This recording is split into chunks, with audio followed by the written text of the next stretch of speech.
Videos देखने के लिए सब्सक्राइब करें जनसत्ता.com, बेल आइकन दबाकर पाएं लेटेस्ट नोटिफिकेशन। बीच में राज्यसभा में भी और लोकसभा में भी आपने कई बार कांग्रेस पर हमला किया और कांग्रेस पार्टी कहती है कि आपने राहुल गांधी के जो एलिगेशंस थे, चाहे बेरोजगारी पर हो या भारत चाइना पर हो, आपने उसका जवाब नहीं दिया, उल्टा उन पर वार किया। तो पहली बात यह है कि हमला करने वाली भाषा न मैं जानता हूं, न मेरी वो प्रकृति है। लेकिन तर्क के आधार और तथ्य के आधार पर सदन में मैं कोई बात बताऊं, वो मीडिया के लिए गरम गरम मसाला बनाने के लिए हमारा शब्द उपयोग होता होगा। हम हमला नहीं करते, हम संवाद करते हैं। वाद विवाद भी होता है, टोका टाकी भी होती है, और वो विषय मैं बहुत हंसते हुए इसको स्वीकार करता हूं। मैं इसके कारण मुझे कोई नाराजगी नहीं होती। और मैंने हर विषय के तथ्य दिए हैं, हर विषय को तथ्यों के आधार पर बात की है। कुछ विषयों पर सदन में हमारे विदेश मंत्रालय ने विस्तार से कहा है, कुछ विषयों पर हमारे रक्षा मंत्रालय ने विस्तार से कहा हुआ है, और कुछ विषयों पर जरूरी जहां था वहां मैंने भी कहा है। और इसलिए इस प्रकार से जो सुनते ही नहीं है, जो सदन में बैठते ही नहीं है, अब उनकी कमेंट पर मैं जवाब क्या दूंगा। आपने कहा कि आपने मन बना लिया है, 100 साल आप पावर में नहीं आना चाहते, तो मैंने भी मन बना लिया। आपने क्या मन बनाया? हमने मन बना लिया है कि अब राष्ट्र को हम उस बुराइयों की तरफ जाने नहीं देंगे। हम देश में जनहित के लिए जीने वाले, जनहित के लिए जूझने वाले, जनता जनार्दन के सपनों को पूरा करने वाली व्यवस्थाओं को ही बनाएंगे, उसी को बढ़ाएंगे, उसी को चलाएंगे। जरूरत पड़ेगी तो उसको साथ देंगे। यही हमारा रहेगा रास्ता। हम जो देश को तबाही के रास्ते पर ले जाने वाले जितने तरीके हैं वो नहीं आने देंगे। गए थे पंजाब, तो आपका काफिला ब्रिज पे अटक गया था और आपने किसी ऑफिशियल को कहा कि आपने चीफ मिनिस्टर को कहिए मैं जिंदा वापस जा रहा हूं। बहुत सारी इन्वेस्टिगेशन भी चल रही है सिक्योरिटी को लेकर, लेकिन उस वक्त आपको कैसे महसूस हुआ था? क्योंकि आप पंजाब से पता नहीं कब से जुड़े हुए हैं। मैं इस पूरे नॉर्थ से पार्ट से मेरा बहुत निकट नाता रहा है। मैं पंजाब में बहुत रहा हूं। मैं पंजाब की मेरा बड़ा नाता रहा है। मैं मेरी पार्टी का काम वहां करता था। मैं पंजाब के लोगों की जो वीरता है ना, मैंने देखी है। पंजाब के लोगों के दिल को मैं जानता हूं। मैं आपको एक उदाहरण बताता हूं। मैं अपनी पार्टी का काम करता था। उस समय तो ये आतंकवाद बड़ी एकदम हालत बड़ी खराब थी। शाम के बाद कोई निकल नहीं पाता था। और मैं शायद मोगा में था या तरन तारण में था, मुझे याद नहीं है आज। और मुझे अगले स्टेशन पे जाना था, लेकिन कार्यक्रम के कारण देर हो गई। मैं और मेरे ड्राइवर दो ही थे, हम निकले और दुर्भाग्य से हमारी गाड़ी खराब हो गई रास्ते में। हम कोशिश कर रहे थे लेकिन गाड़ी चल नहीं रही थी। तो उस समय एक पुरानी एम्बेसडर मेरे पास थी। धक्के भी लगाए, कोशिश की, तो खेत में 2-3 लोग थे, सरदार थे। वो दौड़ते हुए आए, उन्होंने भी धक्के लगाने में मदद की, लेकिन गाड़ी नहीं चली। फिर हमने कहा भाई नजदीक से हमें कोई मैकेनिक मिलेगा कि नहीं मिलेगा। तो साहब यहां तो अभी तो कोई मिलेगा नहीं, बहुत दूर दूर है।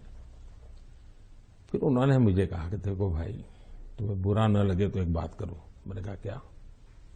बोले तुम गाड़ी यहां छोड़ दो, तुम और तुम्हारा ड्राइवर खेत में हमारे साथ चलो, हमारी वहां झोपड़ी है, वहीं खाना खा लो और रात को रुक जाओ। सरदार परिवार, जिस प्रकार से उन्होंने मुझे संभाला, उन्होंने कहा भाई कुछ भी हो तुम सुबह जाना, अब यहीं रुक जाओ। बाद में उनको पता चला मैं तो भाजपा का कार्यकर्ता हूं। वो कहा ठीक है भाई, तुम भाजपा के हो, कुछ भी हो, तुम आज रात मेरे यहाँ रुको। मैं हैरान हूं जी। खेत में उन्होंने अपनी जो छोटी सी जगह होती है उसमें रखा, मेरा खान पान की व्यवस्था की, और सुबह उनका बेटा जाकर के एक मैकेनिक को ले आया, गाड़ी ठीक की, और मैंने पंजाब का ये दिल देखा है जी। इन सरदारों के भावों को जानता हूं मैं। इतने, और मेरे तो गुजरात में, मेरे कच्छ में अंदर इतने मेरे परिवार हैं सरदार। मैंने जब लखपत में गुरुद्वारा का भूकंप में नुकसान हुआ था, मैं वहां गया देखने के लिए, मुझे बड़ा दर्द हुआ। तो मैं ऐसे ऐसे कारीगरों को लाया राजस्थान वगैरह बाहर से कि वैसा ही मुझे गुरुद्वारा बना के दो जो गुरु नानक देव जी के जहां चरण पड़े थे, बनाया दोबारा। आज कच्छ के अंदर जो हमारे सरदार परिवार है, बहुत बड़ी मात्रा में है, खेती करते हैं। जब वो इसका बात का वर्णन, उनकी आंखों में से आंसू आ जाता है जी। और मैं अभी कुछ दिन पहले भी एक वर्चुअल मीटिंग में मैंने उस गुरुद्वारा में सबसे बात की। मेरा इतना लगाव रहा है जी। आपने देखा होगा, एक किताब है पढ़ने जैसी है सरकार की, शायद अंग्रेजों के जमाने में जो भी सिख कौम के लिए नहीं हुआ है, अंग्रेजों के जमाने में, कांग्रेस के जमाने में तो हुआ ही नहीं है। ऐसे अनेक काम मैंने देश के कल्याण के लिए, हमारे सिख भाइयों की वीरता का सम्मान करने के लिए किए हैं। और मुझे गर्व है, चुनाव की जगह पर है, लेकिन मैं मानता हूं ये मेरे देश के वीर जवान है, मेरे देश के सच्चे किसान हैं, उनके कल्याण के लिए मैं जितना कर सकूंगा मैं करता रहूंगा। तो क्या उस दिन आपको ऐसे लगा कि ये राजनीतिक आंदोलन था, इसलिए ऐसे हुआ? ऐसा है कि इस विषय में मैंने पूरी तरह मौन रखा हुआ है, क्योंकि सुप्रीम कोर्ट स्वयं इसको गंभीरतापूर्वक इस बात को देख रही है। मेरा कोई भी वाक्य पूरी जो चल रहा है उस पर प्रभाव पैदा करे, यह उचित नहीं है। जो भी है सुप्रीम कोर्ट के द्वारा जांच कमेटी निकालेगी, जो सत्य होगा देश के सामने आएगा, और हमें तब तक इंतजार करना चाहिए।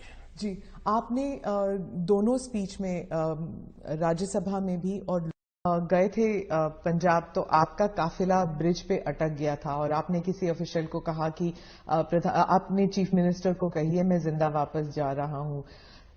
बहुत सारी इन्वेस्टिगेशन भी चल रही है सिक्योरिटी को लेकर, लेकिन उस वक्त आपको कैसे महसूस हुआ था? क्योंकि आप पंजाब से पता नहीं कब से जुड़े हुए हैं। मैं इस पूरे नॉर्थ से पार्ट से मेरा बहुत निकट नाता रहा है। मैं पंजाब में बहुत रहा हूं, मैं पंजाब की, मेरा बड़ा नाता रहा है। मैं मेरी पार्टी का काम वहां करता था। मैं पंजाब के लोगों की जो वीरता है ना, मैंने देखी है। पंजाब के लोगों के दिल को मैं जानता हूं। मैं आपको एक उदाहरण बताता हूं। मैं अपनी पार्टी का काम करता था। उस समय तो ये आतंकवाद बड़ी एकदम हालत बड़ी खराब थी। शाम के बाद कोई निकल नहीं पाता था। और मैं शायद मोगा में था या तरन तारण में था, मुझे याद नहीं है आज। और मुझे अगले स्टेशन पे जाना था, लेकिन कार्यक्रम के कारण देर हो गई। मैं और मेरे ड्राइवर दो ही थे, हम निकले और दुर्भाग्य से हमारी गाड़ी खराब हो गई रास्ते में। तो हम कोशिश कर रहे थे, लेकिन गाड़ी चल नहीं रही थी। उस समय एक पुरानी एम्बेसडर मेरे पास थी। धक्के भी लगाए, कोशिश की। तो खेत में 2-3 लोग थे, सरदार थे, वो दौड़ते हुए आए। उन्होंने भी धक्के लगाने में मदद की, लेकिन गाड़ी नहीं चली। फिर हमने कहा भाई नजदीक से हमें कोई मैकेनिक मिलेगा कि नहीं मिलेगा। तो साहब यहां तो अभी तो कोई मिलेगा नहीं, बहुत दूर दूर है। फिर उन्होंने मुझे कहा कि देखो भाई, तुम्हें बुरा न लगे तो एक बात करो। मैंने कहा क्या? बोले तुम गाड़ी यहां छोड़ दो, तुम और तुम्हारा ड्राइवर खेत में हमारे साथ चलो, हमारी वहां झोपड़ी है, वहीं खाना खा लो और रात को रुक जाओ। सरदार परिवार जिस प्रकार से उन्होंने मुझे संभाला, उन्होंने कहा भाई कुछ भी हो तुम सुबह जाना, अब यहीं रुक जाओ। बाद में उनको पता चला मैं तो भाजपा का कार्यकर्ता हूं। वो कहा ठीक है भाई, तुम भाजपा के हो, कुछ भी हो, तुम आज रात मेरे यहाँ रुको। मैं हैरान हूं जी, खेत में उन्होंने अपनी जो छोटी सी जगह होती है उसमें रखा, मेरा खान पान की व्यवस्था की, और सुबह उनका बेटा जाकर के एक मैकेनिक को ले आया, गाड़ी ठीक की। और मैंने पंजाब का ये दिल देखा है जी। इन सरदारों के भावों को जानता हूं मैं। इतने, और मेरे तो गुजरात में, मेरे कच्छ में अंदर इतने मेरे परिवार हैं सरदार। मैंने जब लखपत में गुरुद्वारा का भूकंप में नुकसान हुआ था, मैं वहां गया देखने के लिए, मुझे बड़ा दर्द हुआ। तो मैं ऐसे ऐसे कारीगरों को लाया राजस्थान वगैरह बाहर से कि वैसा ही मुझे गुरुद्वारा बना के दो जो गुरु नानक देव जी के जहां चरण पड़े थे, बनाया दोबारा। आज कच्छ के अंदर जो हमारे सरदार परिवार है, बहुत बड़ी मात्रा में है, खेती करते हैं। जब वो इसका बात का वर्णन, उनकी आंखों में से आंसू आ जाता है जी। और मैं अभी कुछ दिन पहले भी एक वर्चुअल मीटिंग में मैंने उस गुरुद्वारा में सबसे बात की। मेरा इतना लगाव रहा है जी। आपने देखा होगा, एक किताब है पढ़ने जैसी है सरकार की, शायद अंग्रेजों के जमाने में जी भी सिख कौम के लिए नहीं हुआ है। अंग्रेजों के जमाने में, कांग्रेस के जमाने में तो हुआ ही नहीं है। ऐसे अनेक काम मैंने देश के कल्याण के लिए, हमारे सिख भाइयों की वीरता का सम्मान करने के लिए किए हैं। और मुझे गर्व है, चुनाव की जगह पर है, लेकिन मैं मानता हूं ये मेरे देश के वीर जवान है, मेरे देश के सच्चे किसान हैं, उनके कल्याण के लिए मैं जितना कर सकूंगा मैं करता रहूंगा। तो क्या उस दिन आपको ऐसे लगा कि ये राजनीतिक आंदोलन था, इसलिए ऐसे हुआ? ऐसा है कि इस विषय में मैंने पूरी तरह मौन रखा हुआ है, क्योंकि सुप्रीम कोर्ट स्वयं इसको गंभीरतापूर्वक इस बात को देख रही है। मेरा कोई भी वाक्य पूरी जो चल रहा है उस पर प्रभाव पैदा करे यह उचित नहीं है। जो भी है सुप्रीम कोर्ट के द्वारा जांच कमेटी निकालेगी, जो सत्य होगा देश के सामने आएगा, और हमें तब तक इंतजार करना चाहिए। जी, आपने दोनों स्पीच में, राज्यसभा में भी और